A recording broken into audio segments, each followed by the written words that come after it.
Welcome to my channel. This is an indication of some of the things that I cover on a regular basis in my videos. If you haven't already subscribed, please feel free to do so, and don't forget to click the little bell so that you'll get notified of future videos. Please feel free to share my videos on your social media, and I hope you enjoy the video which follows. Angel just went out before we go to bed. That's amazing.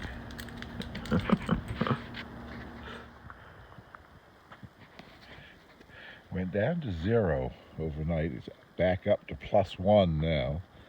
And the sun is starting to melt it. A lot of it's been sliding off my truck. Man, you wouldn't think it was the 10th of May. Well, the snowstorm was the evening of May the 9th and some overnight. The second little clip there was early in the morning on May the 10th. I should have taken a third clip, I guess, because by early afternoon it all melted, thankfully, and we hope that spring has arrived. There's been a few frosty nights since then, but no more snow anyway. What we're looking at here are my Liberation tulips, a special tulip that was bred to celebrate the 75th anniversary of the Canadian Army liberating the Netherlands in the Second World War. 7,600 Canadians lost their lives in that 9-month campaign to liberate the Netherlands. I think the tulips are going to be quite nice. As you can see, they're barely starting to bloom, but they're orange. The official national color of the Netherlands is orange. I think it has to do with the House of Orange, the royal family. Maybe I'm wrong there. I'm surprised that when I bought them, I wasn't aware that they were multifloral, each one. There's at least 3 on almost every plant, and they're looking particularly good to me because after that snowstorm they were laid flat. I didn't do anything to them. I just let the sun bring them back up, and that seems to have worked. And also my hens have been very kind. For some reason they have left the tulips alone. In this same bed, I planted a lot of crocus, and I have replanted them about 10 times this spring as they dig them up. I just gave up on them in the end, but they seem to be staying away from the tulips. I'll have to remember to put another clip the next time I do a video to show them in full bloom. They didn't bloom here in time for the official anniversary of the 75th anniversary. That was a few days ago, but they are at least coming out now, and I think they're going to be very nice. You know it's spring when the magnolia blooms. Always blooms. I guess all magnolias bloom before they have foliage.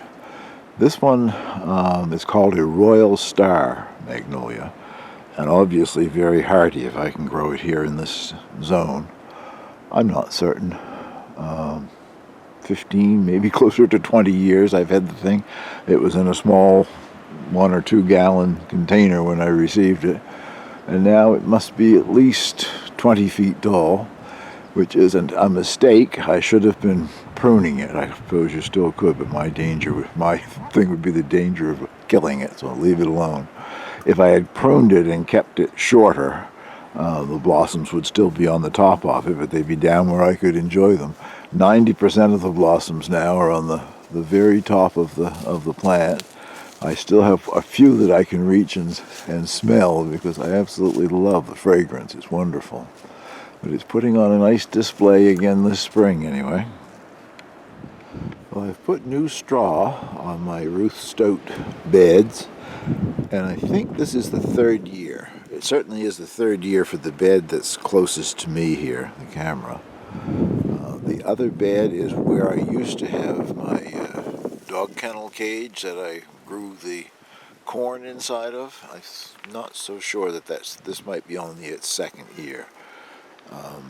The dog kennel sold very quickly. I was surprised. I just asked for best offers on the local gardening group in Facebook, and within hours I had a very nice offer, and it's gone. I can't see a thing on the screen. The sun is so bright. I hope you're seeing what I'm going to be talking about. This used to be 4 raised beds with a walking space in between them. They were each 4 foot square, while many years later the boards that were holding it together decayed. I removed them a couple of years ago and just turned it into 4 Ruth Stoat type beds. And I still maintain that sort of cross-shaped pathway so that it's easy to get around to work in the 4 beds. You can reach in 2 feet from any side of them. And it probably looks like there's a lot of straw. Well, it's just very loose. I shake it out of the bale. It's very compact in the bale when you buy it. And right now it does look like a hay mound, but a couple of rainstorms and it will compress. Let me show you what's happening with my rhubarb over there. This is the rhubarb that I grew from seed a couple of years ago. I think you can probably see 2 plants, one there and one there. I put straw around them yesterday too, so they're kind of partially covered. Over on the far side you see just a hole. Down in there is one that is alive and is struggling to come back. There were 4 of them. You hear that bird in the background? That's a cardinal. There were 4 of them, all looking good last year. The voles got into them. I didn't know that the voles also destroy rhubarb. The 4th one was here, sort of over in that corner. Nothing. It's absolutely gone. I can't find a bit of the root. And rhubarb has a very deep tap root. Something may come up there eventually, but almost completely destroyed the one where there's that hole showing, but it does have a red sprout on it now, so it's going to struggle back. But the voles are the curse of my existence here. This long bed has 2 rows of carrots either side of that row of radish that's running down the middle. There's been good germination with the carrots too so far.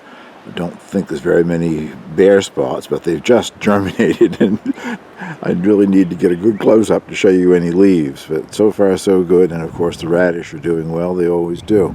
If you can see larger green, perhaps if I zoom in down there somewhere, larger green leaves. I grew garlic in this last year, and I know I harvested all of the hardneck garlic, and I've been thinking about it this spring. I think I did have some of the soft neck stuff that I have no luck with in there. The plant itself had probably died back, and I didn't know it was there, so it didn't get harvested. So there's garlic coming up in here as well. I was tempted to pull it out, and then I remembered something. Any of the alliums, onions, garlic, shallots, whatever, are supposed to be a good companion plant for carrots. In theory, it confuses the carrot fly. They smell in this case, garlic, and don't smell the carrots if they go by scent. I guess that's how it's supposed to work anyway. I've only ever had trouble once with carrot flies, but don't want to have it again, so I think I'll just leave that garlic in there. And the peas are coming up very nicely. The germination was great. See that stick? Beyond that stick is 2 short rows of Yorkshire Hero. And I had to put something in there to show where they begin and where they end, because if I like them, I'm going to save seed. Peas self-pollinate. I presume there could still be some cross-pollination with bees, but you don't need bees to pollinate your peas. I've grown them in the hoop house in early spring several times now. No insects flying in there, and you always get a good yield. They self-pollinate very easily. I got to tie something on the top of that stick though, because I'll be soon putting in the rest of my pea brush for supports, and I want to know where the 2 short rows of Yorkshire Hero end and the 2 longer rows of a commercial variety begin. Well, I carried on with expanding some of these beds here. This first small little expansion before you get to the round bed, I plan to grow rutabagas, turnips in there, but I think before I do that I will probably plant my lettuce in there. No matter when I'm ready with the rutabagas, you can always pull your lettuce out and eat it anytime. And then there's a longer bed the other side of the round one. I'm thinking that will be beans, and beyond that is my garlic and spinach. Spinach has germinated and come through, but this cold weather it hasn't done much, and now it's going to warm up, so will it bolt? I don't know. Well, time will tell, I guess. Another issue with these new beds is something is walking around in them. I know it's not Angel. She never steps in anything like that. And she's always out here with me. I don't see her in it. Cat, a raccoon, I don't know. Just hope it stops before I plant something in it, I guess. And my garlic, let's swing this around here a bit. My garlic came up fairly well, but there's spaces where there isn't anything up yet and probably isn't going to. And then I came out here one day and there was a nice, neat little round hole, 1.5 inches or so across. Stuck my finger down in it and it was a mole tunnel. So maybe the moles or voles, whatever it is, they like garlic too, I guess. Well, the Asian pear has got its blossom buds out. Nothing has opened yet, but another couple of sunny days and I think I will see blooms there. It's a grafted tree with 5 grafts. Almost lost one of them. It got broken off somehow and I pruned it back, but I do see that it's got a bud coming out on it this year. It definitely won't have any pears or blossoms this year, but it's still alive. And there's one other graft which has a big branch with side branches on it, and I'm quite sure it's produced before, but this year it has no blossom buds. So I've got three of the 5 grafts have got blossom buds on them. I keep hoping to get larger pears, but I think that corresponds to the size of the tree. It is growing nicely, but it has to get bigger than this. Not even the size of tennis balls so far. And when you see Asian pears in a grocery store, they're twice that size. So they are still delicious, crisp and very juicy. What we're looking at here is a Saskatoon berry tree, still quite small. Had them maybe 4 years or so, but they were 1-year-old seedlings when I received them. I've never had flowers or fruit yet. I don't know whether I should be encouraged by this little things or not. On an apple tree, that would be considered like a blossom spur. It may be just another branch coming out, but I want to try Saskatoon berries. So hopefully we'll get a blossom this year. A couple of the dwarf cherry trees, Romance series, look like they're going to have quite a few blossoms, but they looked that way last year too, and I think I got something like 2 cherries out of it. So far I have not been terribly impressed with these things. I don't know if I've had them now for 5-6 years anyway. And the hascaps are in bloom. I haven't seen any bees or anything around them yet, but they don't bloom all at once. They tend to open a few flowers every few days, so I suppose that guarantees more of a crop. I've always been disappointed in how sour they are. In the States they call them honeyberries. Whoever named them honeyberries had a great sense of humor. However, last year I did get enough that I made, I think it was just 1 jar, maybe 2, of hascap jam, and it is delicious. So I'm hoping for enough this year to make a little more jam. It does make an excellent flavored jam. I got my onions and shallots transplanted into that long narrow bed a couple of days ago, and they are coming along quite nicely. They were under the white row cover for over a week, so they got accustomed to the temperature and the brightness of the light in here, and they're still in the process of straightening up, but it's been a couple of days now and I haven't lost one, so that's looking good. And if we move over here, under the shade we now have the brassicas, cabbage, cauliflower, broccoli, kale. My lettuce is in there, and so is the cutting celery. They've only been there for a few days and they're still under 2 layers of the row cover. It'll be a week before I uncover them and bring something else out of the light garden in the house out here to harden off. But if you can see a lot of other pots here, I have, I guess for the last video I planted the cosmos and the beets, and they're both starting to come up quite nicely.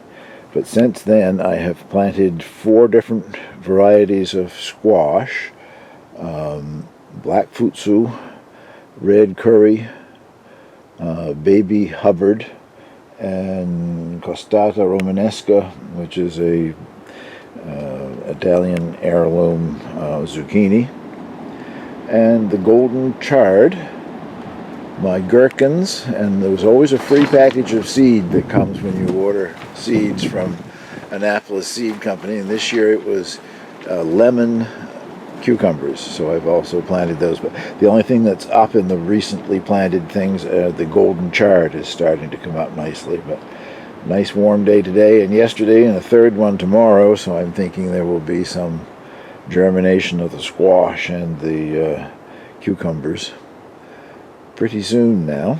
It's quite hot in here, but I leave the door open all day. I haven't turned the circulating fan on yet. It's just that old box fan you see down there in the end. Doesn't owe me anything if it doesn't run this year. It has ran almost continuously since I built the hoop house here. And it's on a timer. It isn't so much there to lower the temperature. I don't think it has hardly any effect on lowering the temperature. But it does bring in fresh air from up here where I'm standing at the door, and there's an exhaust vent just behind it. Blows the moist air out, so it helps to control the humidity. If I didn't have it, there would be problems with humidity. The mold and whatever would start to develop, and it does a good job, provided that it works again this year. But I think I only paid like $20 for the thing 8 or 9 years ago, so if it doesn't, I'll buy another one, I guess.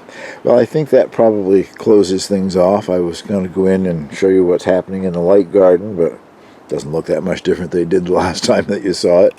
And I'm anxious to get the rest of the things out here, but one thing at a time, I guess. Tomatoes don't like cold nights anyway, even if it isn't frosty, so I won't bring my tomatoes will be the last thing that I bring out. I'm going to bring out my strawberries and dahlias first, and then I'll bring the tomatoes out, which are overgrown, but I'll lay them down or dig a deep trench when I plant them or whatever. Well, thank you very much for watching. I'll get this up on YouTube.